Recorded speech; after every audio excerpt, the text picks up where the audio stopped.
Friggin-tastic.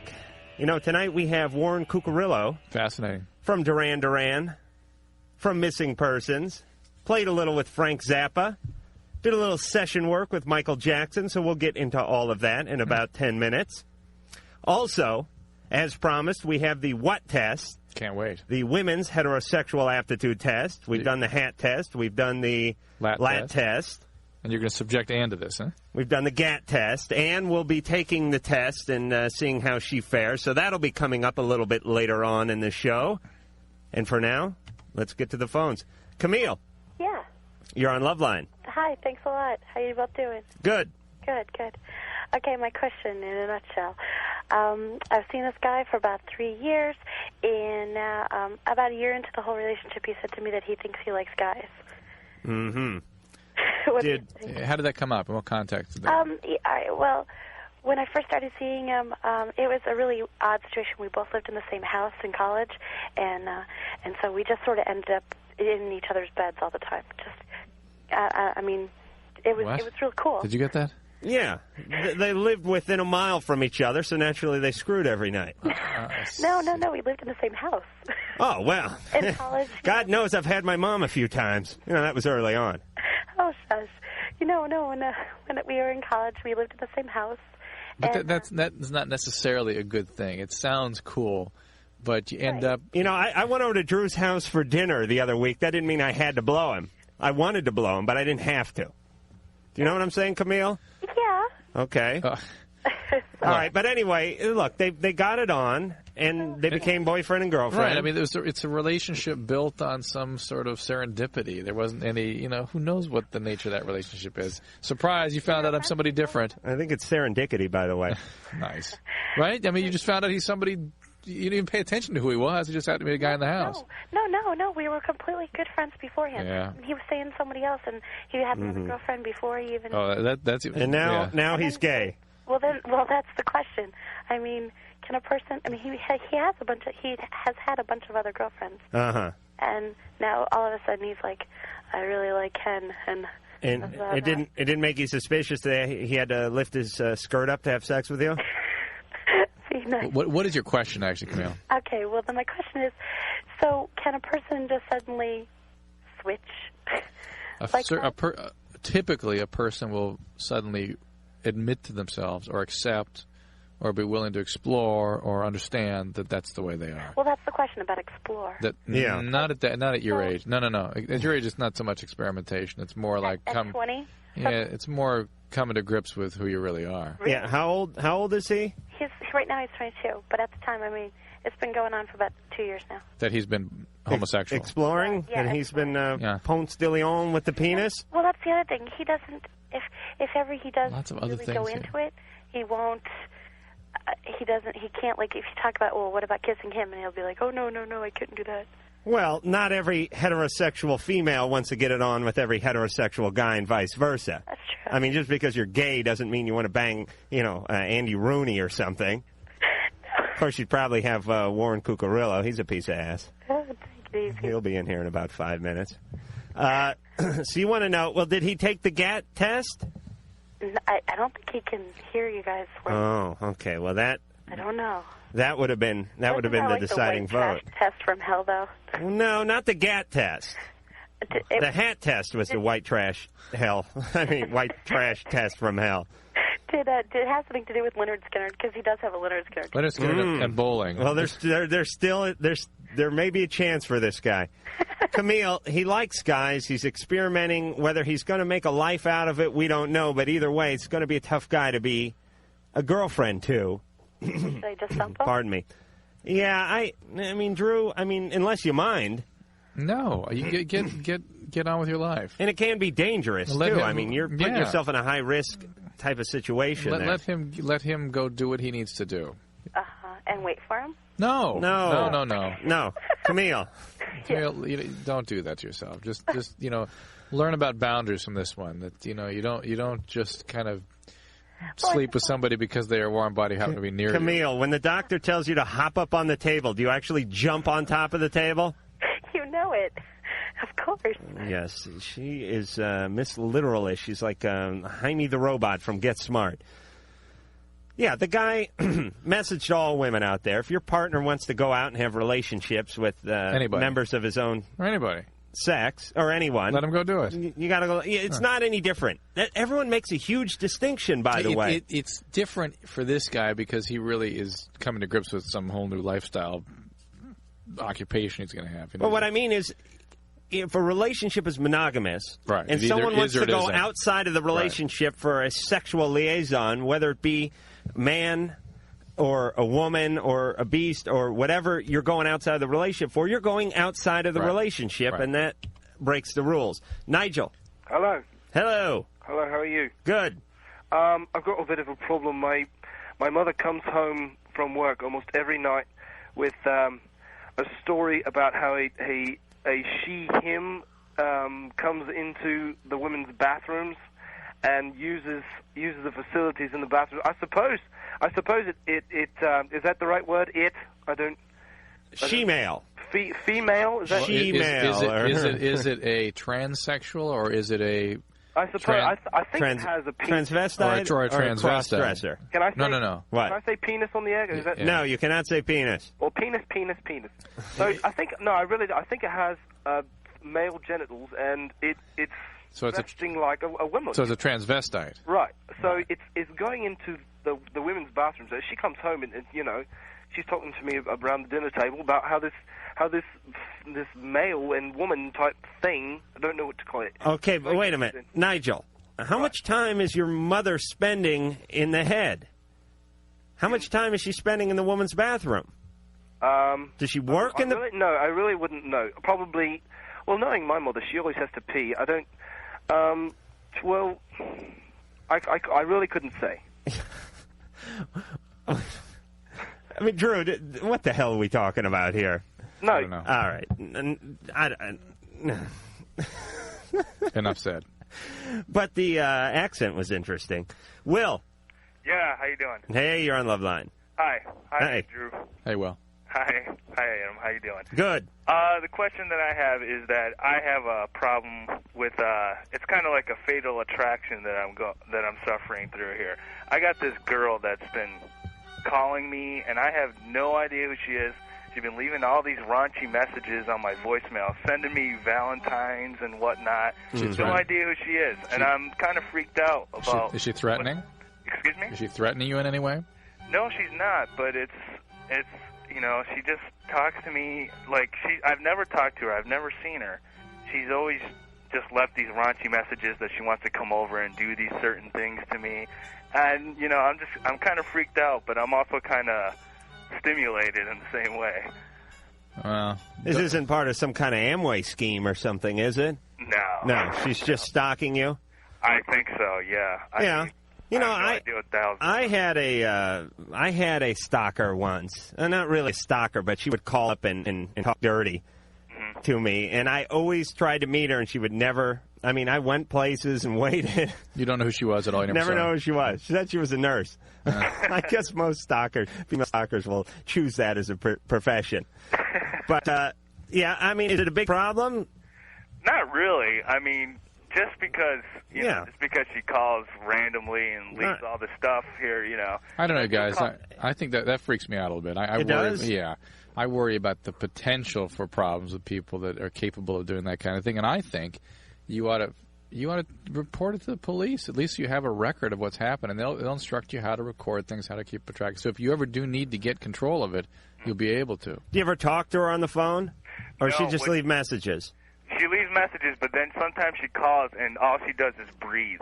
All right, but what about that Star 69 thing, or whatever that is? Well, I'm a college student. Can't afford I'm on that. campus, and the campus services don't offer that. Oh, really? Yeah, so basically, I have no idea where the hell it's coming.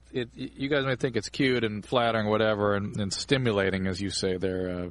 Well, it's titillating. We're talking about somebody who is not well, and we don't know how not well she is. Yeah. And you're not helping her, letting her go on like this, and you may be putting yourself in some danger. What do you mean letting her go on like this? Well, What's she doing? If she's psychotic and is not, taking her medicines or not getting appropriate help, that sort of thing, I mean, it's not right. All right.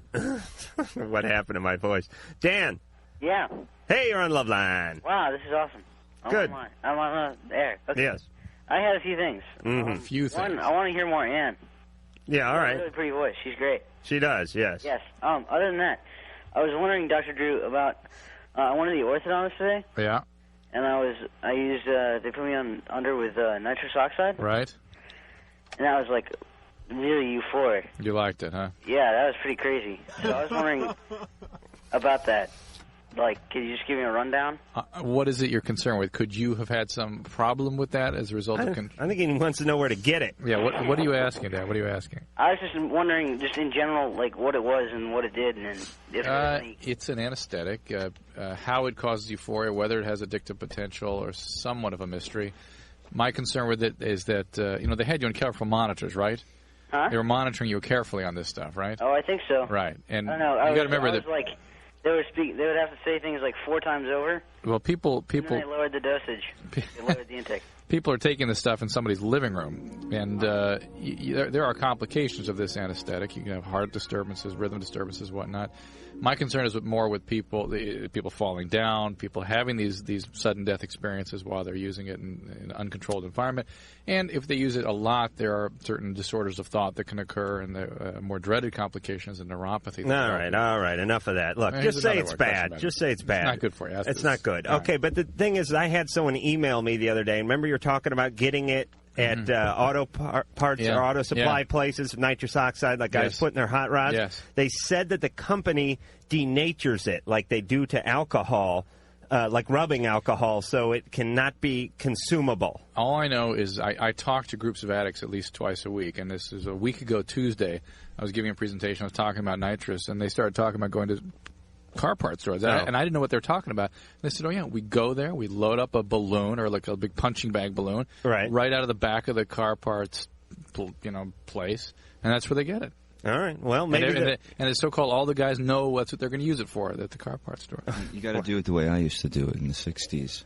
I'd come home, early '70s. I'd come home with from the market with bottles of Ready Whip. Ready Whip. Carried very carefully so that it didn't move. And I always took the ones from the back, the back of the shelf. Because, they weren't touched. And I'd get home and just kind of... This is the voice of Warren Cuccurullo, guitarist extraordinaire and nitrous oxide without fiend. nitrous. Yeah, and a lot of people... I've been off nitrous for a long time now. A lot of people just go to the stores, go right into the cold section of the 7-Eleven or wherever, slide the thing open, put the thing in their mouth. Seriously? Yeah, just pop the tab and suck it off. It'll come... Well, I don't know if I want to give blueprints to get loaded. How do you know so much about this? Hey, it doesn't. This one friend. It doesn't last long, and it's going to kill you anyway. You never know what kind of reaction you're going to have. Your heart could explode or something. Let's talk about more important things, Warren. Let's talk about your new CD. You want to talk about my CD? Thanks to just Frank. because there's some sexual references on some of the songs. Yes, we do. Can you give a few of the titles? Well, I'll just tell you.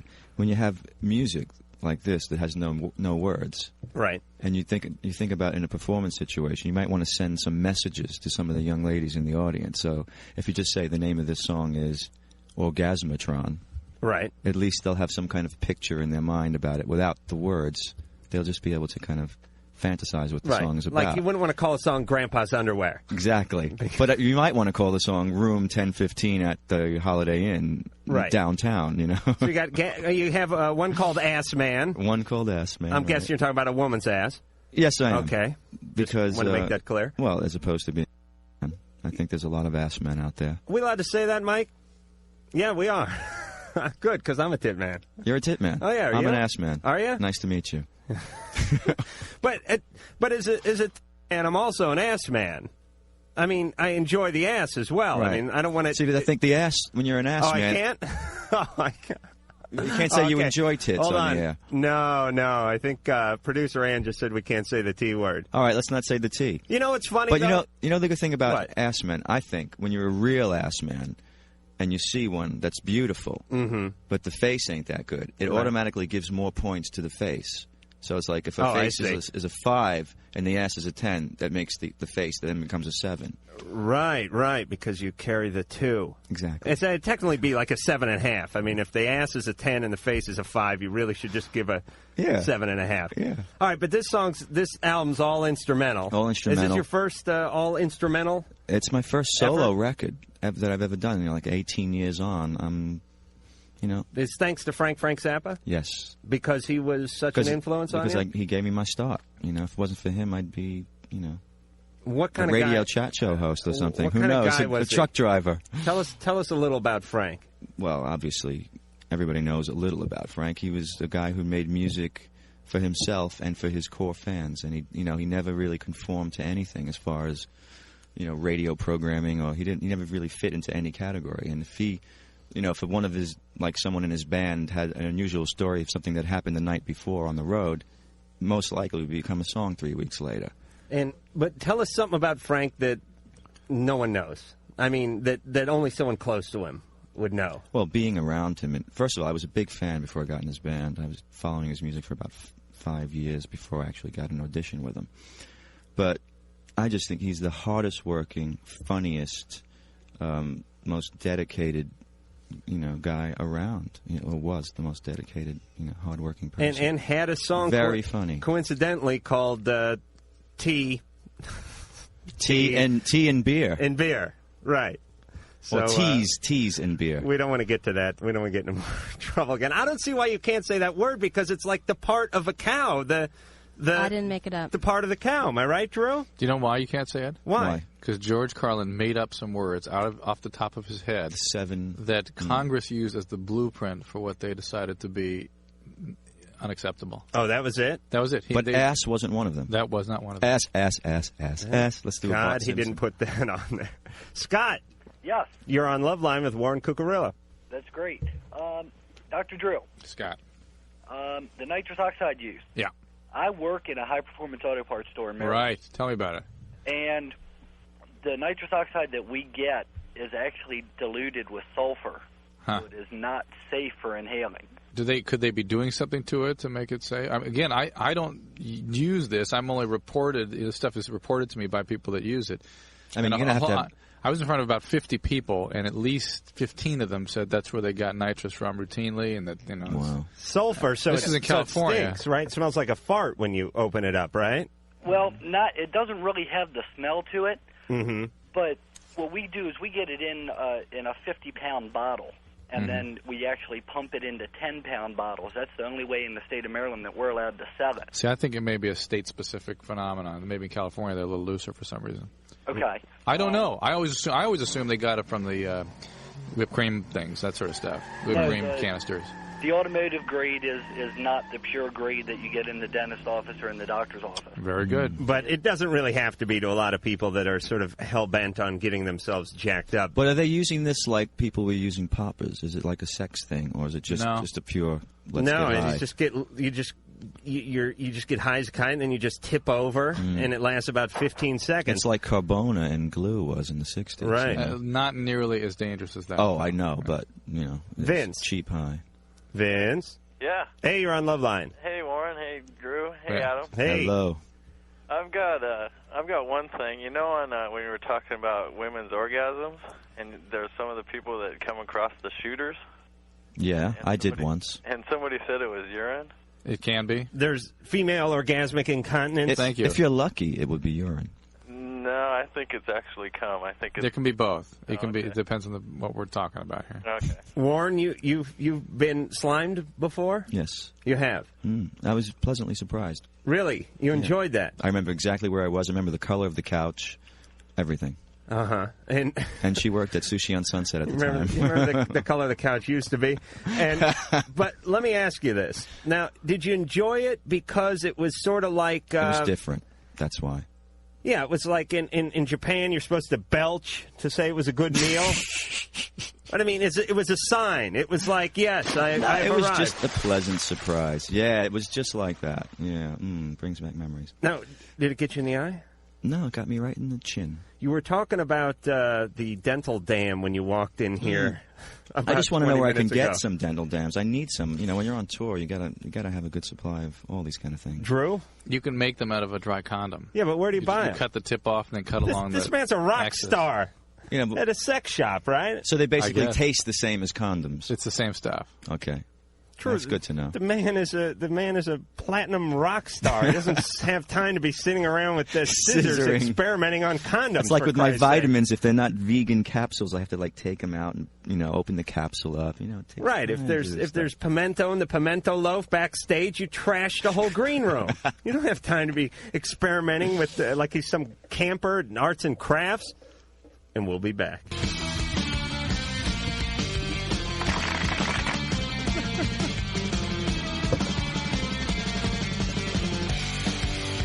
Huh? Oh, yeah, all right. What do you do, Q? Oh, I don't know. I was jamming. I like this song. I was waiting on you. Anyway, let me get the phone numbers out for Loveline. 1-800-LOVE-191. 1-800-568-3191. The fax number, 310-854-4455. We're here with Dr. Drew and Warren Cuccurullo from Duran Duran and many other musical ventures. His new album, Thanks to Frank, came out yesterday, so we're going to be playing a cutoff of that in about 15 or 20 minutes.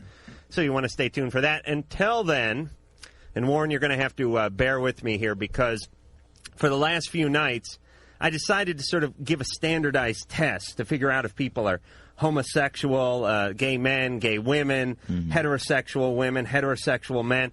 Something that people could write down, tabulate the points, and come up with a definitive answer on whether they were gay. And what do they win? Gay or not. They win their own sexual proclivity is basically. So just satisfaction and peace of mind. So grab a pad and pencil because tonight we'll be doing the what test, the women's heterosexual aptitude. Okay. Thank you. The what test. Excellent. Warren, you down with that? Yeah, I think that was very good. Thank you. Ready to get back to the phones? Jeff? Yes. You're on Loveline. How you doing, Adam? How you doing, Dr. Drew? Jeff? Say hi to Warren. Hi, Warren. How you doing, man? I have a question. Let's hear it. Oh, okay. Since October, I have this problem. Well, not really a problem anymore, but I've been sleeping with this girl since October, and then I met somebody else and slept with her. Well, it ends up the person I've been sleeping with since October had ended up with chlamydia. That she already had, or she contracted it? She had had it 5 years ago, but she has never had it since, and she's been sleeping with me. I've been sleeping with her and only her. Well, she's been sleeping with me and only me since October. As far as you know. Yeah, as far as she knows. Can chlamydia go into remission, Doc? It can, actually. You can carry it, and it can kind of sort of resurface. But that's very unusual, and certainly for not... I've never heard of it or seen it for that period of time. What are the signs? Well, as I check. Well, for a man or woman? I mean, for a man. Man hurts when you pee, primarily. Yeah, so that's get a discharge. Universal warning sign. Right. Anytime something hurts. That was one of the songs we did on Joe's Garage. Why does it hurt when I pee? On the Zappa record. Well, now see, I've slept with 3 different women since January. And one I used a condom on, and they've all been tested. Now one got tested and said she had the results back the same day. Is that a lie? Well, I mean, she may have been. Her physician may have told her that she's probably clear and chose not to do a culture or something like that. Maybe she got tested for polio or something. Maybe she just took a Polaroid of you to the doctor and said, "You better get these results back today." I don't know. She's got Kaiser. I know you guys have that down there. Yeah, but culture. I mean, the cultures take about We have 5 days. Kaiser Permanente, which is the stupidest name ever because it's like Permanente for a hospital. You go in, it's permanent. You're not coming out. You know, it's in England, you have to have an AIDS test to get a mortgage, and Nick just bought a new place, and they do a breath test there. They don't really? They don't do it with blood. Wait a minute. You have to have No, for AIDS. You have to get an AIDS test to get a mortgage? Yeah.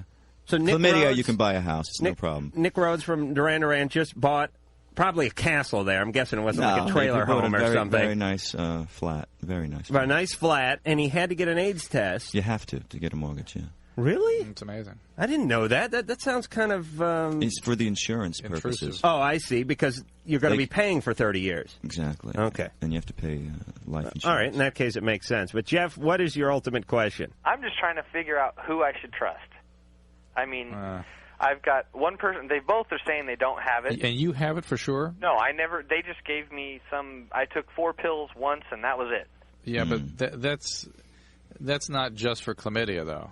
I mean, you took Zithromax, what you took, azithromycin. No, it was some new thing. Yeah, Zithromax. Oh, I don't know. I took 4 pills, and Right. they said, you're done. And that's really good for all the causes of infectious sexually transmitted disease of the urethra in males, other than gonorrhea. Is it like penicillin of the 90s? It's more like closer to erythromycin, but it covers just about everything. No, I was going to say you that can cover next. really everything now with a shot of something called Rocephin and 1 gram of Zithromax. Oh, don't tell everyone that, Drew. Everyone's going to throw the condoms out and go out and bang away. Everything that's treatable with antibiotics. I mean, you can't treat hepatitis C, you can't treat HIV, you can't treat herpes, you can't treat warts. All right. So those are really the things you're trying to protect yourself. Jeff. Yes. Jeff, do you see what happens when you deceive? Well, no, I wasn't dating anyone. I mean, okay. It happened, you know. Right. I don't know. I mean, let me get this straight. You suddenly started having pain when you urinated. No, not at all. Nothing at all. How do you know you had anything? Yeah. That's what I don't know. No, they never drew blood. How do you know you had anything? I don't know. Why did you go to the doctor and take antibiotics? Because somebody that I had been sleeping with said they had it, and they got tested. But doesn't mean just because they have it doesn't mean you're going to contract it. That's true. Yeah. Too confusing for us. Yeah. All right, but Warren, let's talk about what we were talking about during the commercial for a second, which was a little sexual liaison you may have had. Yeah. You mind discussing that a little bit? No. We're not on in New York. You just came from New York. You just came from New York, am I right? Yeah, you know, in this business, it's just you run into people all the time, and they're always kind of very willing to do whatever you'd like. Greatest? It always starts with a bath. Really? And then from then on, it's like very heavy petting. They give you a bath? Yeah, that's usually a good start. Because you're all sweaty from playing your heart out up on peeling stage. the rubber off, you know. Right, because you're all up there in neoprene. Exactly, and you got all that baby powder underneath that gets caked up on You you. hear that? He puts the talc on. You have to. Warren, I'll tell you, I dump like a vat of baby powder down my trunks before I leave the house every day. I never put it down my trunk. Every day. I'm telling you, that's where you got to put it. You just dump. When I cakes up though, you know. It cakes up when you're really working a sweat. But think what the alternative would be. Better cake than just some of your. Hey, we like that male aroma though. You know, it's good. It gets we them like going. it, but they don't like it. No, they like it. Oh, they like subliminally, they come to you. Yeah, you know what? It was because you're in a band. You could pass wind on them, and they'd be going, "Oh, you're turning me on, Warren." But I was in need of a dental dam, but before I would say within the hour. Because you met a little Asian girl. Yeah. You know, we're so pathetic. Warren goes during the commercial. He goes, "I'll tell you, you know what it's like with an Asian girl," and I'm like, no. Drew, what about you? No. And so it's a shame. I try to get her here. How the parts are a little bit different, right? Yeah, well, the hair is very different, and the color of the parts are different, and the skin's very light, and the parts are considerably darker. There's a little Fu Manchu down there.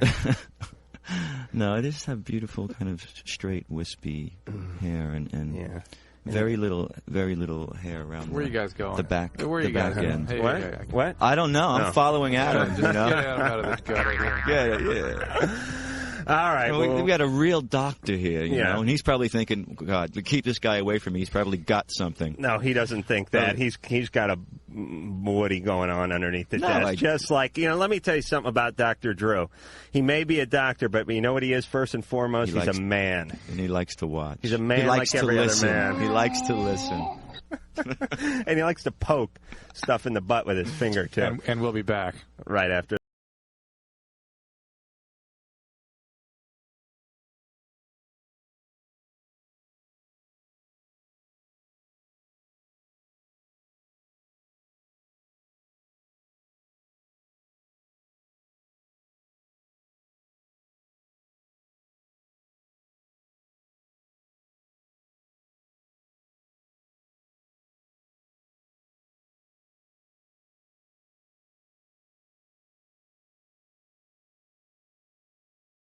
Our special guest tonight, Warren Cuccurullo. You know him from Duran Duran, from Missing Persons, from Frank Zappa, from Michael Jackson. I mentioned earlier, doing some session work with him. Yeah, I did a lot of work here in Los Angeles with him. On his last album? On the last, it was for those sessions, but it was at the tail end of it, and I did 3 hours of guitar tracks on blank tape, just playing like my kind of ambience and some strange guitar stuff, and none of it was used because it was like I said, late days at that point for the last one. But hopefully some of the new stuff. Did you get a chance to meet with him? Oh yeah, and he was work really with him nice. and all that? Yeah, he came in. I showed him how I have like 67 inches of pedals that I use, and I was showing him how, all right, he knows how to dance. I said, but check this out, and I was like showing how I, make the rounds around these things to get all these kind of interesting sound. Oh, you mean effects. like I'll go for that. Like I play the air guitar. I don't play the real guitar, but I play it real well, and I'll go for the pedal. Sometimes that's a good idea. Well, if you were an air guitarist who was kind of emulating me, you'd be looking down a lot and moving your legs. And do you bring that? How many pedals do you bring out when you're doing a live show? Like I said, I have 67 inches of pedals. How many pedals does that work on? How many inches in a pedal? 5 feet pedal. Yeah, I know how many. All right, you know how many inches are in it.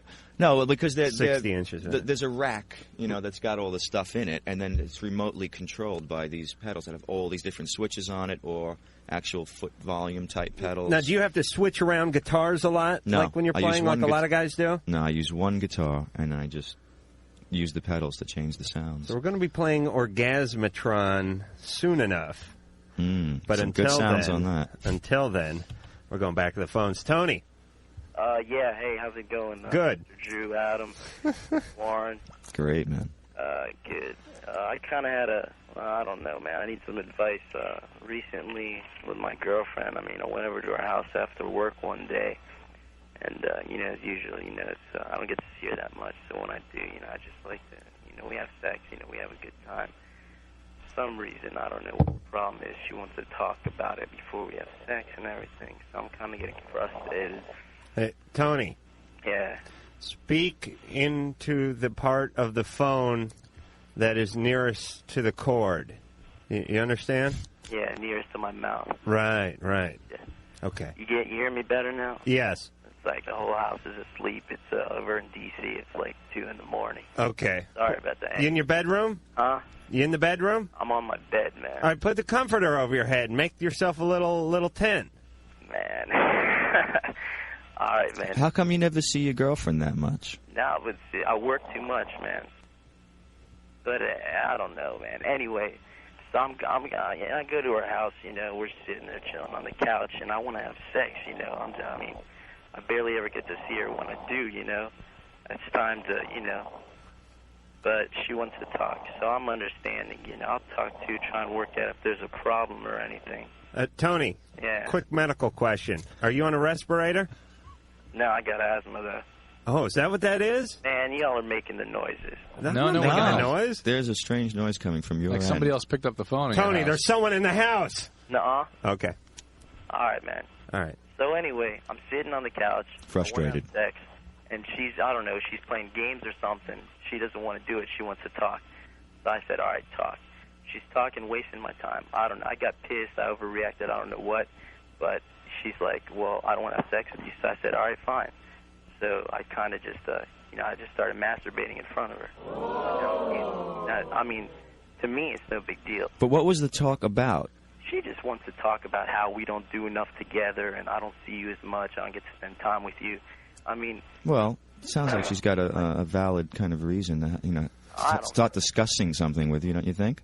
Man, Hi, I've been working for 2 weeks. Sorry I didn't see you, but here it is. Remember him? I can see Tony with his pants around his ankles, feverishly going away, going, no, I'm listening. Exactly. She hasn't seen it before. So it's different. She doesn't want to give it to me. That's fine, Say that. No, you cannot say that. And Tony, so you really showed her. I'm saying, I don't know. What should I do? Now she's telling everybody what I did. All right. Did she join in while you were doing it? Oh, she was kind of trying to pull my hands away and trying to... No, Tony, listen to me. Here's the first thing you have to do. What? Put a slip cover on the sofa, for Christ's sake. Your parents sit on that thing. You don't want your grandma coming over and sitting on that same sofa you're going to town on, do you? It was her couch, Red. Oh, okay. All right, put a sheet down then. Next thing...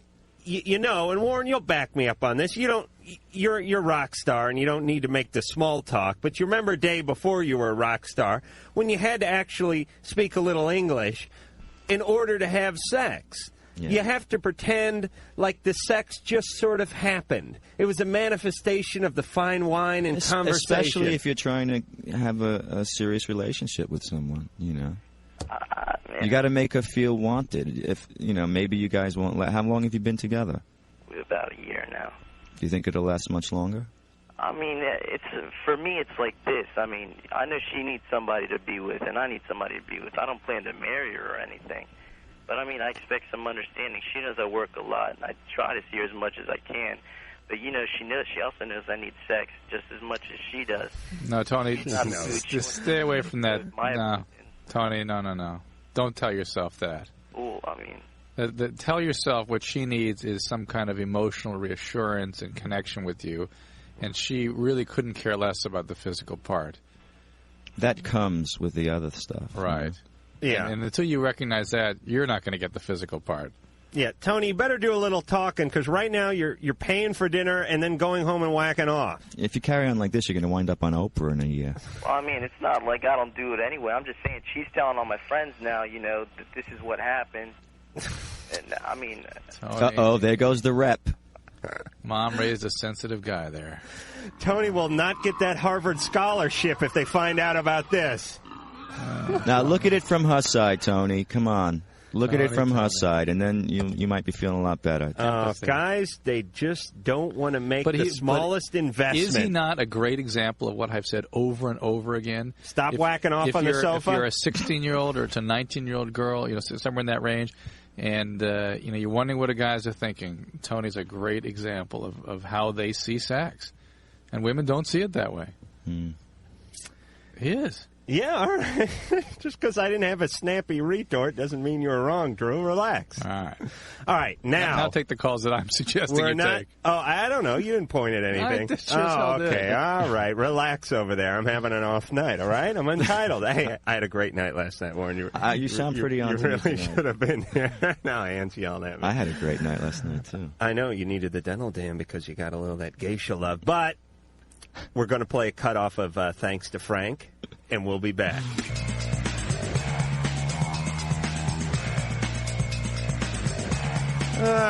We're back here on Loveline, 1-800-LOVE-191, 1-800-568-3191. Fax number 310-854-4455. We have a fax. Oh, we're here with Dr. Drew and Warren Cuccurullo from Duran Duran and many other projects. Dearest Warren, Ask Man Extraordinaire. Hi, we love you. We're huge fans of yours, and we love Duran Duran, too. We really admire your work and wish you luck on all your future endeavors. And, and give Claudia and Mako our best. Yeah, that's Mako? my boy and my wife, yeah. Oh, really? We live in Brazil. We live in Rio. What a life you have. Nicole L. and Maggie S. Well, thank you very much. And, wait a minute. You're married? We've been together for 9 years. I'm not officially married, no, but, it's as far as the commitment goes, yeah, we're married. But what about that geisha girl you were committed to last that was night? just a story I made up. This is Lovelines. I just thought I'd throw something in and make it a little bit more saucy, In case she wants a tape of the show.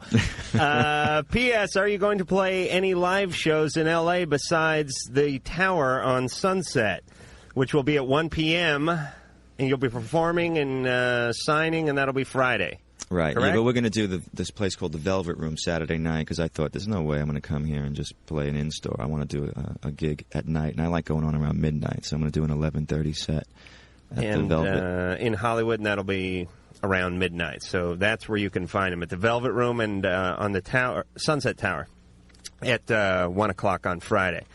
What am I doing here? I'm all over the place. Drew? You need to take a 10-second break in a few minutes. Oh, I do? I think we get a quick call in. All right. How about 6, yeah. Okay. Michelle? Hi. You have a question for Warren? Yeah, actually I do. I just wanted to call and tell you that I love Duran Duran. Me too. I love you guys. I have loved you guys since you guys first came out. Mm-hmm. And I was wondering when your album will be out, your new one. If you guys going to have a new one coming out soon? Well, we are going to have one. It's going to be out in October. In October? And it's called Medazzaland. And are you guys going to go on tour soon?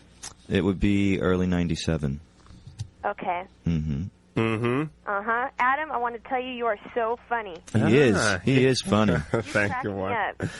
You're a Gemini, right? Yeah, I am. I am too. How the hell do you know that? Oh, I was talking about it? Yeah. That's how you know. I would love to sit in on one of your shows. Well, you could sit on one of our shows if you like. Really? Yeah. I'm going to be down there in a week. Where are you coming from? From San Jose. All right. So I'm going to come down and bug you. Fantastic. All right. All right. See ya. Make sure and bring a weapon. Okay. All right. We'll be back in 10. Hey, we're back with Warren Cuccurullo from Duran Duran. And let me just say this. Let me make an observation about this Duran Duran for a moment. Very smart idea, this Duran Duran band, because a lot of guys, they go out and they start a band like Gwar or Megadeth or something. Actually, I know that I went to high school with the drummer from Megadeth, Nick Menza. But anyway, here's the deal. You get a bunch of, who comes out to the shows? A bunch of 17-year-old guys with long hair, no jobs, banging their head up against the railing all night. Now, you guys, it's a lot of chicks, right? Yeah. I mean, there's still a lot of girls there. We got a bit. Is it a 50? Because it's probably. Don't take this the wrong way, but I think Duran Duran is more of a girls group.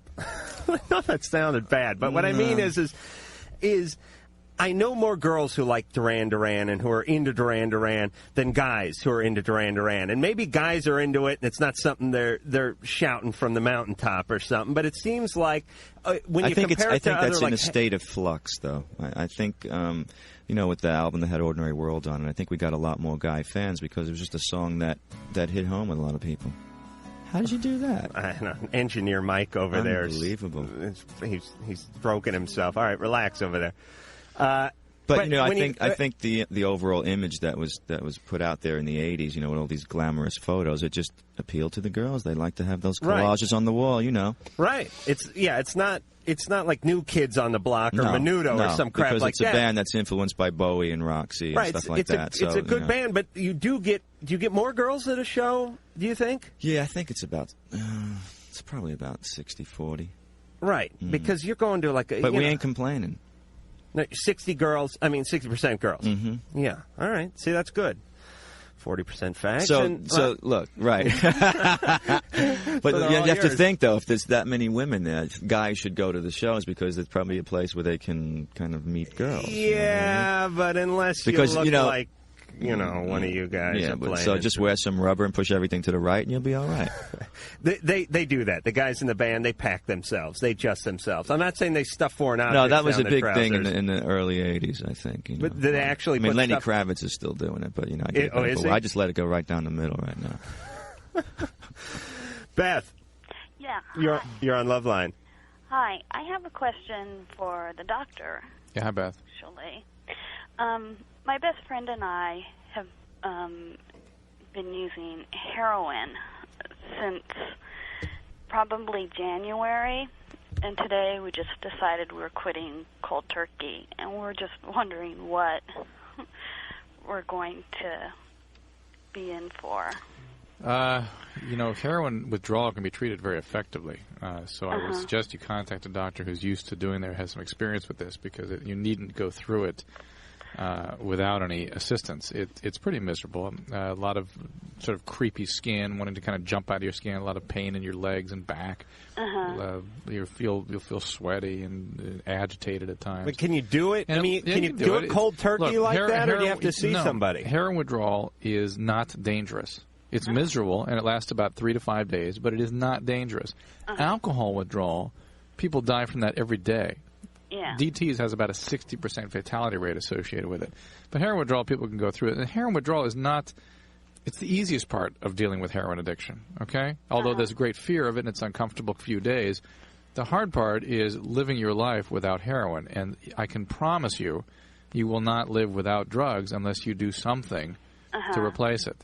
And that something is some sort of recovery program. Yeah. That the probability of relapse is 100%. I know. Okay, and unfortunately, there's no magic bullet. There's no other easier ways that you can get through this. Every heroin addict wants an easier kind of way to get out, but there isn't. In 1996, there's only one effective way of dealing with this disease. Methadone is no good anymore? Methadone is a disaster. It's another drug. It's another addiction. And it's just a long-acting opiate, and I've yet to meet a methadone addict who doesn't shoot heroin in addition. or end up addicted to large doses of methadone, and basically at some point in their life the house of cards falls and they have to get off the methadone, and that is a miserable withdrawal. It takes about 2 months to get off methadone. Now, methadone, there are untreatable cases. There are people that would die without the methadone, and then the methadone's appropriate. All right, what would you tell Beth to do in 10 seconds? Call Narcotics Anonymous right now, and you'll get some support from them. They'll have some ideas for you, okay? Okay. All right. Good luck. Good luck. How come you can talk for 5 minutes about whatever the hell you want? He doesn't need to be sitting around. No, I'm concerned for people like that. I believe that people should live their lives straight. It's.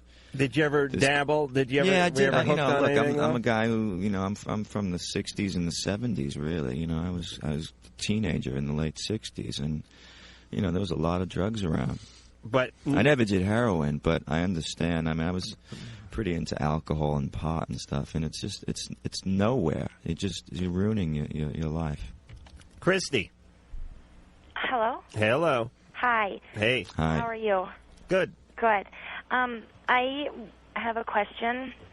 I had a little situation this past weekend, and I have a fiance who is in the Air Force, and he's stationed in Biloxi, Mississippi. And I work at a house club, and an ex-boyfriend of mine, I just happened to bump into him, and And his penis just happened to slip in your vagina. Oh God. So that's the crux of it, isn't it? Well, see, I went out with him and a bunch of my friends on my birthday, and some things led to some other things, Right. And a few drinks, a little celebrating. Yeah, and so I ended up sleeping with him. It's cool. Listen, Warren knows. He ran into an old friend he just met last night. No. He knows how things can be. I know, but this is serious because Did it renew the kind of feelings you had before for him? No. Is that what's frightening you? No. No, it really didn't. It was just kind of a spur of the moment kind of a thing. But then, see, my fiance flew in and for my birthday, and I was asleep in bed with my ex-boyfriend. But see, the thing is that I absolutely do not want to be with my ex-boyfriend. I don't have any idea how I should even go about. Cause Wait, did this guy walk in on you with him there? Well, we were asleep. And the guy walked in. And he went, yeah, because he's got a key to my apartment. And he came in to surprise you. And he came in and he had flowers and all this other stuff. I know. And How did he react? He just went nuts. Did he go for a service revolver? He was gonna start a fight with the guy, and he was swearing at me, and he was just... Was the guy nude? No. Because you never look more foolish than getting in a fist fight naked. I don't care what kind of man you are. I don't care what kind of build you have. When you're nude and you're getting in a fist fight, it just looks wrong. Yeah. No, he wasn't. All right, so he kicked the guy out. So yeah, and he left, and then he was just screaming at me, and Do you live together when he's not stationed away? I'm sorry, I didn't hear you. Do you live together when he's not on the base? Yeah, we yeah. Ooh, yeah, so he was in his bed. Yeah. Soiling his... So did he stay that night? No, he did not. Your boyfriend, your real boyfriend. No, ex-boyfriend. Your future ex-boyfriend. Don't say that. When did you have a date for the marriage? No, not yet. Okay. And how long have you been seeing this guy? For about in a month it'll be 2 years. And you've been engaged for how long? For 7 months. Okay. All right. I have your answer. Okay, but don't. Okay. No, believe me, I have your Don't answer. what? Don't give me the one I don't want to hear. Don't be a smartass about it. No. Because I'm seriously worried. Adam, you'll never get credit, will you? I never will. Well, let's hear this advice. Let's see what you got to say. Now, here's the deal. This guy was your old boyfriend. Yeah. And your boyfriend knew you had other boyfriends before right? Yeah. I mean, your fiance knew about that. Yeah. It's basically, you look at it this way. You had, instead of, how long did you go out with this guy before? Which one? The old boyfriend. Oh, okay. For about 10 months. 10 months. And how many times would you estimate you had sex in that 10 months? Oh, a lot. But... A lot, but give me an estimation. 5 times a month? No, I'd say 5 times a week, 20 times a month. 10 months, 200 times? Probably 6 times a week. 6 times a week. All right, that's going to be too hard to compute. Let's say 25 times a month. 240 times. 250, 240 times. Come on. Boy, dude, the guy looks good with no shirt. He plays a rock guitar, and he's like an abacus up his ass at the same time. It's sickening. But here's the deal. So you had sex 241 times. That's basically the angle I would work on this. Tell him one time you're sick, you didn't have sex, and... I mean, I think that's really your only angle. Smart ass. No, seriously, wouldn't that work on you a little bit? You know what I think, maybe? He's down there in Biloxi, and you don't know what he's doing. What if you both came clean, and you asked him, look, haven't you kind of strayed a little bit when you're away from me? And if you do come clean, if you're going to get married, maybe you should just, let's call it evens, because maybe he is hiding something from you. Maybe it only happened once down there with him. So Warren's saying dig up a little dirt on him. I don't know. What does the doctor think? I mean, it's a funny situation. How did he leave it? When he came that night. Yeah. He just said that he's like, I can't believe you could do this to me, and he's like, I can't talk to you about this right now. He's like, I'm so angry with you, and he said, I have to go, and he just grabbed his stuff and he walked out. So you don't know what he's thinking now? No, I don't. How long ago was this? Saturday. Have you tried contacting him since? Yeah, I have, and I got through to him. Actually, he called me back one time, and he said, I'm not putting this off, but I'm not ready to discuss this with you yet. All right, Christy, he may not be ready to talk to you, but I think he's going to be ready to talk to me. What's that? He's ready to talk to me, Warren, and Dr. Drew. Oh, that's good. I'm telling you, how out of control can I get bookend by these two guys? We will get to the bottom of this. But you know what? What? He's up in Duluth, Minnesota, snowmobiling at a friend's cabin. Well, we'll have a talk with him. Do you have a phone number there?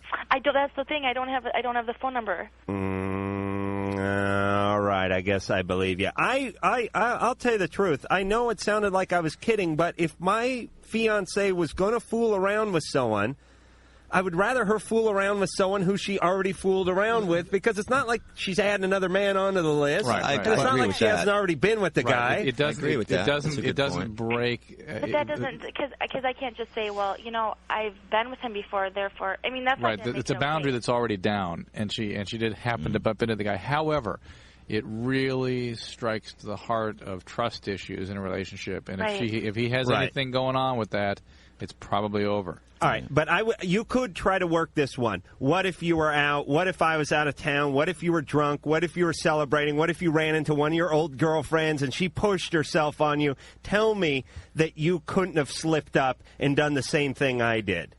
Maybe that'll work. If he's a man, he'll admit that was a possibility. But that trust thing it happened to me once, and I could never get, and we resolved it. But you couldn't get past it, really. No, it ruined it. We went on for about another 4 months, but it was never the same. And I was very in love with her. Because there are defenses that kick in to protect you from being hurt, and they're not rational defenses. They're very deep sometimes, and they prevent you from being vulnerable and open in the same way that you would have been could you have trusted the person. It would be great if he could forgive you. Was it, Warren, but was it that you couldn't ever trust her, or was that you just were angered so much that you could never forgive her? You know what I mean? I just thought it could never happen, and see, it wasn't nowhere near as severe as what happened to this girl. If somebody did that to me, and they swore up and down they'd never do it again, and they cried and begged for forgiveness, I would think that they wouldn't do it again. But the problem would be is I would be pissed off for like the rest of eternity. So it wouldn't be like a trust issue. It would just be me being angry. Yeah. All the time. Well, it depends on the personality of the person. All right, but you didn't catch him in bed, though, did you? No.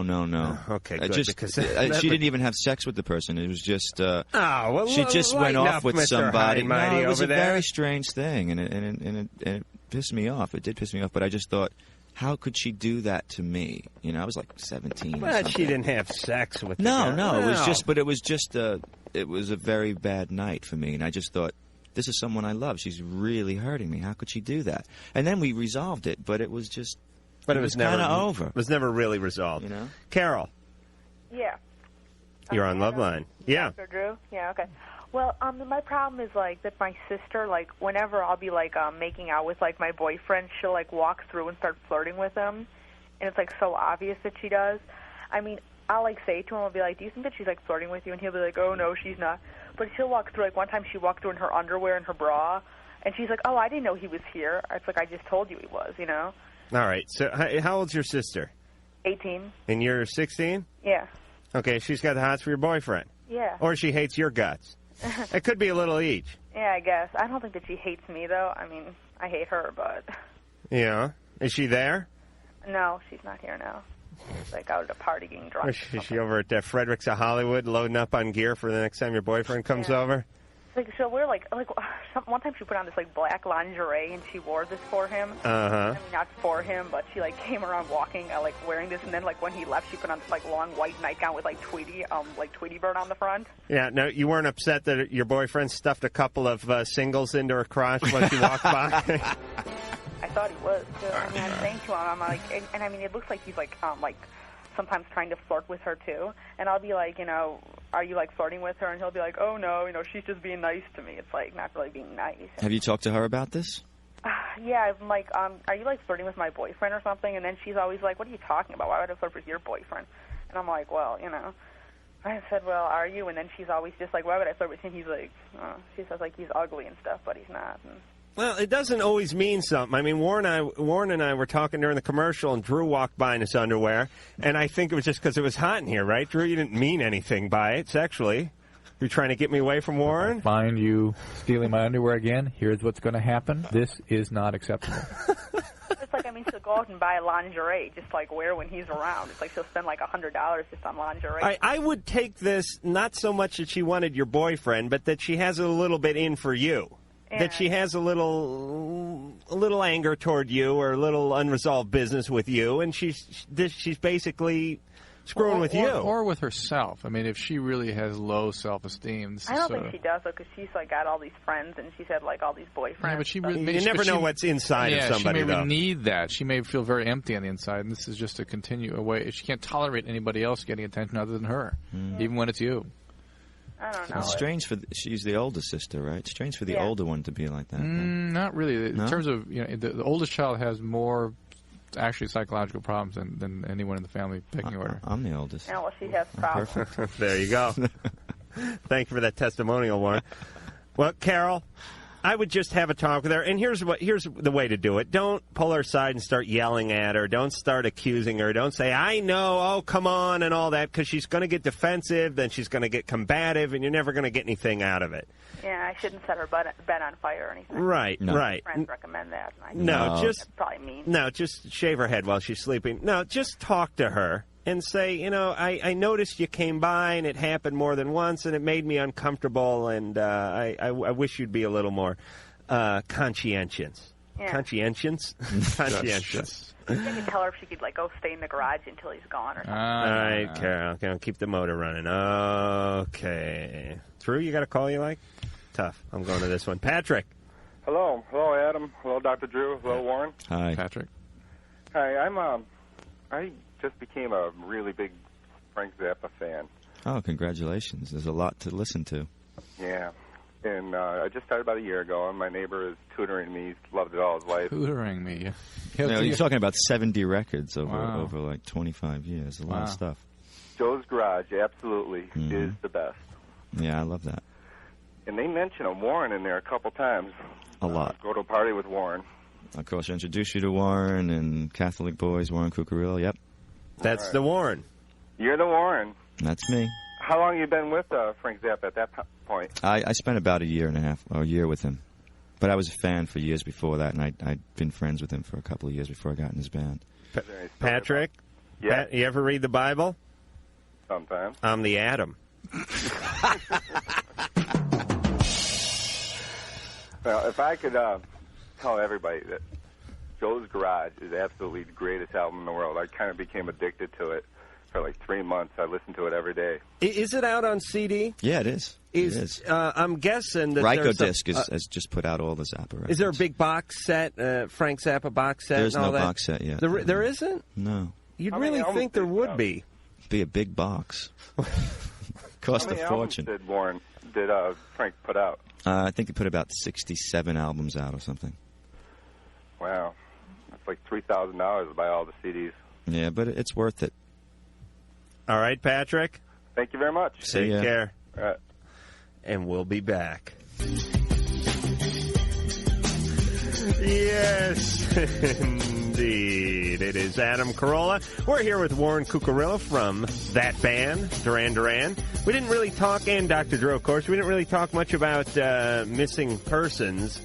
A very, very new wave, very hot in the 80s. Very L.A. Very L.A. Yeah. What's Dale Bozio doing these days? Oh, she's, I've been in touch with Dale. I've been in touch with everybody from the band, but she's working on some new songs, and, she's just trying to get things together, get out there and play. That was such the quintessential mid or early 80s type of L.A. band. I mean, she's dancing around in saran wrap. The songs are very like new wave, I guess, right? Yeah. And you had we had a lot of influences, but yeah, we were going for that kind of. The reason we started the band, Dale wasn't really a singer. She sang on Joe's Garage, but it was like her first time she ever even tried, and Frank just used it because she had a good sound. It wasn't because she sang. Right. But there was bands like The Normal and the Flying Lizards coming out, and the B-52s, and it was kind of left of center. It wasn't like you didn't have to sing like Joni Mitchell, Right. And the look was there. We had this visual thing in mind, and Terry and myself and Patrick, we knew we can play anything, so we thought, let's start writing some music that's kind of in this kind of vein. And she wasn't singing; she was like working at a topless bar or something before she started up. No, with the she band? was a Playboy model. She was a bunny, and she was one of the favorite bunnies. Yeah, she certainly is. Certainly better than looking at like Janis Joplin or Aretha Franklin or something like that. Not that they weren't great singers, but, they didn't look good in plastic. Kathleen. Yes. Hey, you're on Loveline. Hello, everybody. Hi. Okay. I'm from beautiful Lake Tahoe, California, and I have been with the same guy. I've been married for 4 years. We've been together for 10, and we've been going through some rough times right now, and I'm starting to wonder whether we should be together or not. You have any kids? No kids. And we're both kind of shy, and we got married, and everything was cool, but now I'm just questioning it. We have nothing in common anymore, and I'm wondering whether we should stick it out. We've tried counseling. Counseling kind of led to nowhere, but we're just still hanging in there. What is sort of the core problem? Well, we just don't do anything together anymore. We have how did sex that like happen? once a month. He's totally not interested. How did that happen? You have sex once a month? Yeah, like once a month. It's just not happening. So this guy's getting it all the time. Yeah. See, for me, that's a lot. Warren over here, just get up. Warren's on the floor. He's back up now. Give him some smelling salts. He needs it like once an hour. As a matter of fact, he's got to go out and have it 4 times now because he's been here. He's been like essentially celibate for almost 2 hours it's building now. up, yeah. So this is like basically one of the only guys you've been with, or I've been with a lot of people. He's only been with one other person besides me. Did you ever have this problem before you were married? No, never. We were just so connected, and now we just seem to be so far apart. How did that happen? I think that our interests just we just don't have the same interests anymore, and we just seem to be cohabitating, and it's awful, and I wish I could get the magic back, but it's just not happening. That's something that would happen over a period of years, though. It's not like it just happened like a few months ago, did it? I totally agree. I mean, it's been a long time coming, but we're at the point where it's either divorce or stick it out, and I don't... Well, there's no need to be miserable in a relationship, and if you don't have any children, it definitely uncomplicates it. So, does he feel the same way you do? He wants to try one more time. He wants to see if we can work it out, and he's saying that he'll turn another leaf and give it to me more and do all the romantic things that I want and everything else. But I mean, how long can that last? I mean, you want to put so much effort into it, but then you fall into the same old patterns. Now, so when you say he promised to give it to you more, I'm going to take from that he's the one who's only up for sex. Yeah, he's always tired. I've had a long day. I've been, working until 12:30 in the morning. And all right, but let me explain what Warren was doing last night. Warren played 3 hours of nonstop guitar licks on some kind of bizarre timetable where he came from like Micronesia, and it was 7:00 Wednesday for him, and basically on no sleep with no fluid left in his body was able to pleasure a geisha girl for, I'm guessing, about 2 hours. 2:45. 2 hours and 45 minutes. God knows how long you would have gone with the dental dam in place. So it's got nothing to do with being tired. Okay. Are you suspicious of him maybe fooling around on you? Did you bring that up? No, that's not. There's no way, right? Any suspicions? No. And there's absolutely no way. No. Mm-hmm. Are you sure he's as shut down emotionally as you are? It sounds. one more time? I mean, is it just that he's working so hard and literally just can't? I don't think he's working. All right, Drew always works that angle. No, that's just an angle to get out of giving me something. Yeah, there's two suspicions I'm starting to work with Drew. A, he has the herpes, which we now call the happies, because it makes people more comfortable. Well, it's a lot better Drew. than HIV. The HIVs. No. Number two, I don't think he gets any sex. Because he always says, maybe the guy's just working too hard. Maybe, and then he starts getting real specific. Maybe some old guy bit him during his practice. Drew, am I right? You're not getting much, right?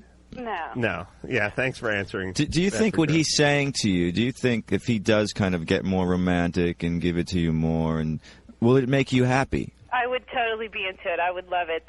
I think that would fix half our problem. Well, then you should give it a try, really. That's what I'm saying. Maybe he is not as shut down as you are. Maybe he just doesn't know how to find whatever that is. What do you do? I mean, she's waiting on him, and he doesn't want to make his move. Right. Amen. But do you try and instigate it though? Do you? I'm the biggest instigator. I was the biggest. Well, let me just tell you something. Hag before I met him. Oral instigation will get any man going. I don't care what's happening. Warren's right. Yell at him. No, seriously, you can. No, a man cannot say no when it's in your mouth. There's no way. It's just I don't care. I don't care if you're at a frickin' funeral. And like the rabbi or the priest comes by. I don't care. If once it gets going, it gets going. This is true. This is a boy thing. I'm telling you. Just go down and Kathleen. Yes. What you're telling me is just to instigate more and slap them around and tell them it's time. It's going to be a quick fix. Okay. You know what I mean? It's not the long haul. It will resuscitate his sexual vigor. Yes. Guaranteed. Okay. Yes. Thank you so much for your advice. Blow him up like a life raft is what basically she needs to do. But this is not going to be a long-term thing. This is not going to work. If the guy's lost interest, who you don't know. All right. Well, right, but let's take bets. It's like that old. It's like the old Jewish joke with the enema. It couldn't hurt. Cameron. Adam. Hey. Hey, it's a pleasure to speak with you. Oh, thank you. And hello to your guests, and hello, Dr. Drew. Hi, Cameron. First off, I want to say, Dr. Drew, thank you for your commitment to showing up every night after a day's work. Thank you. Because I'm sure it could be hard. Getting locked in a room for 2 hours with Adam. Yeah, what about me coming in here after my vigorous let me tell you, Adam, napping and masturbatory schedule? Mr. Bertram, I got to tell you, you've got a lot more going on than you're willing to give yourself credit for. But enough of the compliments. Thank you. Dr. Drew, it sounds confusing, and there's a lot of information and disinformation out there about HIV and the virus and all. But I was listening to a public radio station here in L.A. one night, and this doctor was going on and on about how the HIV virus is so many microns big and that the pores on a condom are so many microns large, and that the whole safe sex thing is really an illusion about the fact that HIV virus can penetrate those larger pores in the condom. You heard anything like this? Yeah, there's a concern about that. Okay. There's a concern about it, but I think it has been shown to be a reasonably good risk reduction measure. It really has never been suggested that it is totally safe sex. All right. But it is a risk reduction measure. Just for instance, imagine the HIV virus, and I'm sort of reasoning this out myself right now as I sit here talking to you.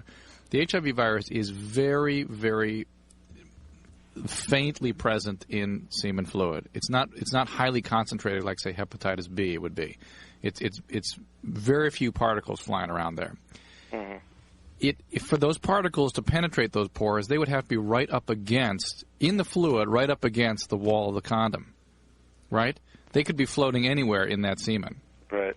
And so, the fact is that the probability is it's a hell of a lot less than if the whole fluid is then emitted somewhere. That goes without saying. Okay, so it is a very reasonable risk reduction method. You know what you know what I'm picturing? Remember those guys got killed at that Who concert by getting smashed up against that gate? That was many years ago. I remember it happened in Philadelphia. I just can't help. That's all I was picturing the whole time. I was talking about there's just a couple of these, and they're mixed in, and they're pushing hard against it. And I was just going, those kids just poor kids. What about the other way, though? What about coming from the woman? That was the scientific end of the question. One small psychological question. You saw my age in the screen, and let me tell you, there's a lot older people than me listening to your show. I know for a fact. I feel that when I am not necessarily approaching women, but dealing with women, say in a bar atmosphere or out in the public, as opposed to a more church environment or social environment where you see someone often, but as opposed to women strangers, I feel like I need to personally be more manly or macho than I really am, knowing that all works and that I can play that game, but that's not really me. So instead of having to play the game, I would just soon not do it and stay at home. Do you understand what I'm saying, Adam? What the hell is he saying? Cameron? Go ahead. They buy your macho rap, by the way? What? No woman buys your macho rap. No, they dig it. They do not. They go for it. They go for the bathrooms where they go, Cameron. As long as they want me to. Cameron. Yeah. You stoned? Not even. I haven't smoked in a long time. Since noon, huh? No. Since like August. Really? Really. Really stays in those fat cells, doesn't it, Drew? I'm a Santa Monica native, man. I'll laugh like that forever. All right. It's all that damn salt there and rent control. Seriously, if I want to act macho, I can get all the girls I want. But if I want to be myself, it seems like I won't ever appeal to anybody. Are you being yourself now? I think I am. All right, I'd go for the macho. I mean, he wasn't all that dazzling as himself. I'd go for the macho. But let me ask something real fast, Drewski. Have they tested a condom in the HIV virus in trying to penetrate the I don't know. I've never read the condom studies. and all that? I know they've done a lot of studying on the pore size and could the virus penetrate, this kind of thing. Because everyone just sort of takes it for granted. Oh, yeah, wear a condom. One of the sort of marketing measures that is out there is to make people aware that these are risk reduction measures and not truly they say safe like things. 90%, though. I mean, that's what I've heard. Well, it appears to be about as effective as a barrier against sexually transmitted disease as it is as a contraceptive. It's about 88%. But see, I always thought that was because it wasn't put on right or it broke or something. That's right. Slipped. That's the point being that it is an effective barrier. But we're not talking about it being able to penetrate. The fact is that the virus's ability to penetrate the pores may account for a % or two beyond the contraceptive effectiveness rate. Okay, so you don't know. They did say that we don't know. That's right. We don't know. Sheep condoms. Sheepskins, were the no animal good. skins are no good. That's right for that. But what about coming from the woman, though? Again, you have the same thing. It's just a reasonable fluid. barrier. Yeah, you have a reasonable barrier there.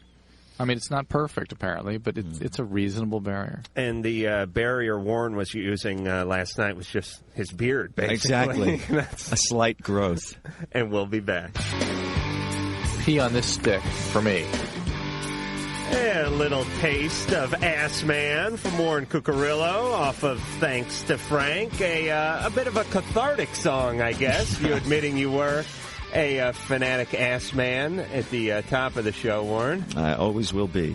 And we're going to line 3. April. Hello there. Hello. Hello, Dr. Drew and Adam. April.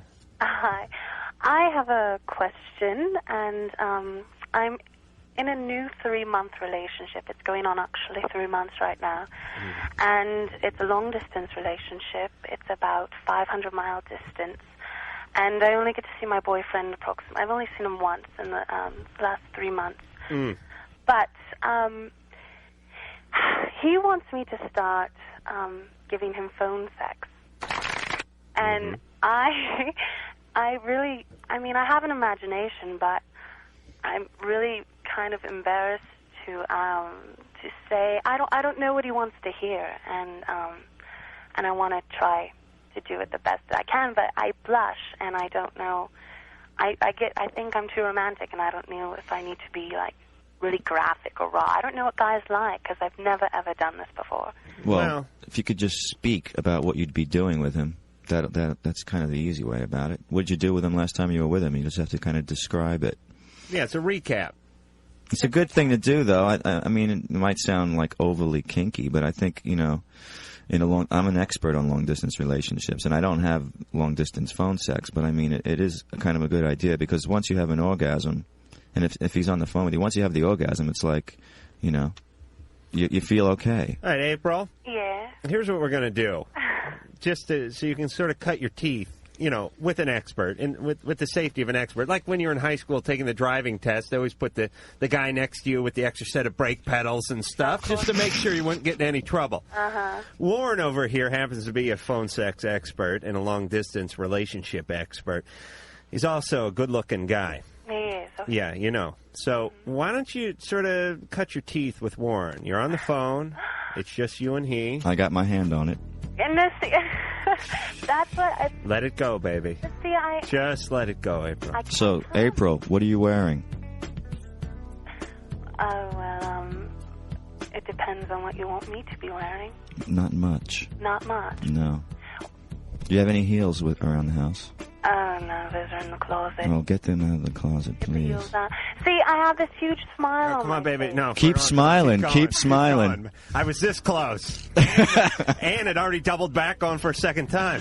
Just get the heels. See, I don't see myself as that type of person. I'm not. All right, April. But look, he's reaching out to you, you know. Otherwise, he might be calling a hooker over. That's right. He's not going to call a hooker over. Don't say that. Well, you know what I mean. Just let it go, baby. You know what you can tell him? What? Get some porno videos. Well, of course he's a guy, but I mean, we don't get to see each other a lot. April? So, April.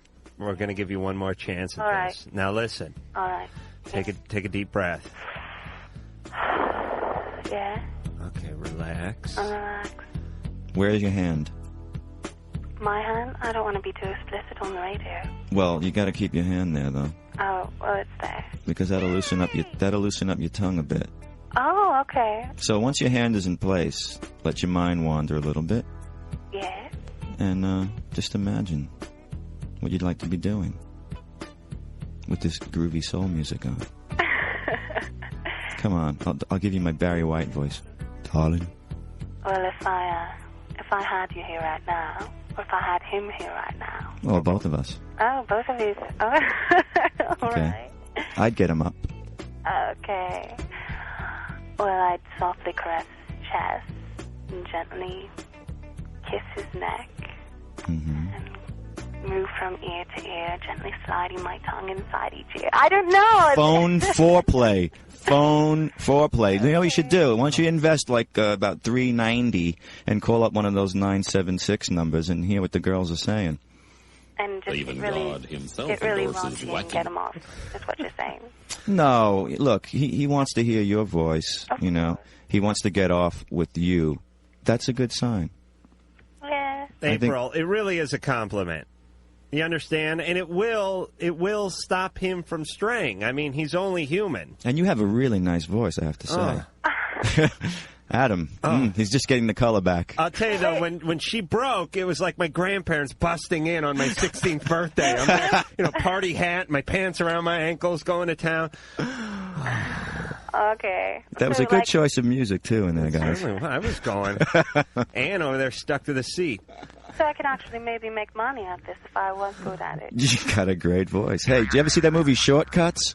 Actually, that's a great thing. There's a movie called Shortcuts by Robert Altman. Yeah. Get it from the video store. Patricia Arquette. No, not Patricia Arquette. The other one. She's a great actress anyway. She was in Last Exit to Brooklyn. She's a great blonde actress. Very talented. What's her name? She's great. She was in Fast Time at Ridgemont High. She was... Anyway, get Shortcuts, and she plays Jennifer Jason Leigh. Yes, she plays a phone sex operator, and she's got the rap that is unbelievable. It's pretty forward and vile, but you can get an idea, and she's saying some amazing stuff in there. She's got some great dialogue. Check it out. All right, April. But you got a beautiful voice, and you know, think about this. You can make money at this. Gentlemen. Warren, you could make money at this, too, by the way. I was going to tip you out.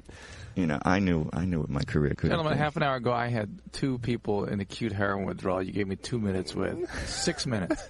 6 minutes. 6 minutes of nonstop titillating entertainment that the family. Well, But look at the advice you not the gave family. on that in those 2 minutes. You know. Yes, Drew. You provide the yin, and we'll take care of the yang. Yeah, but the yin needs to balance the yang. Don't worry Thank you. about the yin. Robin. Hey, what's up, guys? Hi. Nothing. Hi, Warren. Hello. I have a question for Dr. Drew. Yeah, Robin. About 2 years ago, I was diagnosed as having herpes, Mm-hmm. and I have not had an Happies. Sorry, How happies. was the diagnosis arrived at? I'm sorry? How was it you were diagnosed? I had been just, like, having a lot of problems, whatever, and I went to the gynecologist, and she told me straight out that's what I had. She looked at it, saw it, and Yeah. said that's what it is. Okay. Yes. And since then, I have not had an outbreak at all. I was just wondering if I could be like a rare case where I wouldn't have another outbreak, or It's if not- I could have been misdiagnosed. 2 years, did you say? It's not unheard of. You might have been misdiagnosed. Herpes is a difficult diagnosis to make clinically.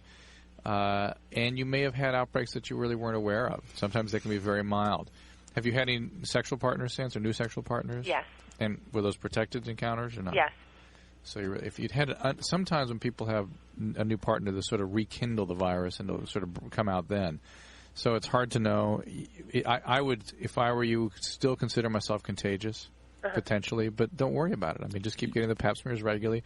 The only thing you need to worry about is the potential risk for cervical cancer, and if you have the pap smears done regularly, that should be essentially taken away. And even though you're not having outbreaks, it's possible you're still contagious. It's possible you're misdiagnosed, but I wouldn't take that risk right now. You should also take a L-lysine supplement every day. Well, but she's not having outbreaks. It's good to take it every day. It just Couldn't hurt. I have it. I know all about it. I haven't gotten it since 1989, though. Really? Yeah. Well, that's the way it typically is. It comes on for a few years, then it burns out, and then just doesn't come back for long, long periods of time, unless something brings it out, some kind of irritation. Or A mega dose of arginine will bring it out. What's arginine? It's another amino acid. Okay, guys. Well, yeah. Now wait, I don't have this, but Drew does. I do, and I'm proud. Don't laugh about it. Warren has it. That's okay? fine. I've dealt with it. It's not a really a bad thing, but you do have to watch your diet. You do have to be aware of the sensations that bring on the outbreaks. Like you'll know it. How far in advance do you think we feel something coming? Like up? I knew someone who used to get pains in her legs before she got it, and I never really got that. I would just kind of get an itching. I have it on the penis area, and like I said, 1989 was the last time I had it. Really? It came out. But I do take a lysine supplement every day. Also, echinacea is supposed to be very good for it. So it's another kind of a herbal Does immune stress? boosting. Now I know, will stress help and bring it on? Yes, definitely. Yeah. All right, all that geisha. I used to love, call what do them. you got to I worry used to about? call them friction burns back in 1978. I didn't know You didn't I know had what they were, herpes. right? You didn't know what they Exactly. were, right. It's like, oh, I think she had a ring on. There's a lot of people like that, and that's how it gets spread quickly. Yeah. Back to the phones, Blake. What's up, guys? Hey. Hi. Adam, Dr. Drew, Warren. Hey, can I thank you for the April call? That was good for me, man. Yeah. It worked. It worked, man. Hey, weird story for you. My mom told us there's 3 brothers in my family. We're all like 25, 27, and 29. June, she told us we had a half-sister that she gave up for adoption before she met my dad. And you got the hots for her. No, I don't. She's okay, though. But so she started talking to my sister on a regular basis, and finally she lives in Chicago, I'm in D.C., and she started visiting her out there, and then finally, just like 2 weeks ago, she decided to leave my dad, or stepdad, and sell her business and just move to Chicago. Your mom or your half-sister? My mom, Okay. to move in with my half-sister. Now, here's the catch, though. My half-sister is gay, which I don't have a problem with, but she broke up with her lover to move in with my mom. And now they share this apartment together. And what's weird for me, though, is that they share the same bed. And I was just kind of wondering what's your take on that? Doesn't sound too healthy to me. really have a problem with that. Is your mom a little wacky? No, I mean, I don't know if she's going through this midlife crisis thing or what, but it's just kind of like... How old is the half-sister? She's 30. It's a little bit too old to be sharing a bed. This is a half-sister from your dad. Okay, wait, well... This is not your mom's biological daughter in any No. way. Yes, it is. It is? It is? Yeah. So you're... Well, all right. She was pregnant at 19 and then gave her up and then immediately met my dad afterwards. All right, so your mom is sleeping with her biological daughter. At least there won't be any offspring. Right. So do you think there's just a feeling of closeness there that she just hasn't had, or do you think there's something going on? Or a lack of bedrooms. There's something weird with the boundaries, isn't there? But she doesn't call my mom Mom. She calls her by her real name, which is... But Blake, at the very least, there's something wrong with the boundaries here, right? Yeah. There's no boundaries. It's like that's why I'm wondering if Mom was a little kind of screwy beforehand. I mean, she seemed kind of a funny person, or... No, she's been married for 21 years with my dad, been in a stable relationship. But the daughter's a lesbian. The daughter's a lesbian. Okay. Well, I don't know. I'm going to go with anytime you take one or more lesbians and put them in a bed together, you have lesbian love. That is my quotient. That is my lesbian quotient. You take one part lesbian, one part other female, add in one part bad, and you have a whole part lesbian. So this sounds weird. You're not making me feel any better, man. Oh, okay. How do you know they're sharing the same bed? Well, because I moved her out there, and for the first night before they got the apartment, we had separate hotel rooms, and they had one bed in the room. And whenever she went to visit, I mean, she's pretty open about it. Plus, when we moved in that night, I mean, they shared the same. All right, Blake, listen, we only have a second. Here's what I would say. Okay. If you think your mom is a little unstable and your sister, it's going to take both of them. I mean, they're going to have to be like the Menendez boys in terms on the wacko scale to be having sex with each other. Right. Okay? If you think they're real normal and they've never displayed anything, then I'm sure nothing's going on. Mm-hmm. If they have been a little wacko, there may be something going on. Exactly. That's what I was trying to get at. So if you're real secure with the fact that both of them, and being a lesbian obviously doesn't make you a wacko, because I'm heterosexual, doesn't mean I want to bang my mom. Right. I mean, not unless I've had a couple of beers. But the point is, and she's wearing that muumuu that, the light comes through the window just right. But the point is if they're not both whacked, then you're okay. You might suggest a futon for the spare room kind of thing. That might help. Yeah. Send over a cot and like a tub of lube and call it a day. Well, we're running very late, but I want to thank Warren Cuccurullo for coming in. Oh, it's been great. You were a lot of fun and real cool, and for that I'm going to plug the hell out of your new album, Thanks to Frank. I urge everyone to go out and get that. It is out now. Friday, he'll be at the Tower on Sunset at 1 o'clock performing and signing and doing everything else. So please buy the album. Go see Warren. And you'll see Adam Carolla and Dr. Drew tomorrow night with Cracker. So that's it then. The opinions expressed on Loveline by Adam Carolla, Dr. Drew, or anyone are not necessarily ours. Be happy. Be happy. Happy, happy, happy. Loveline's producer.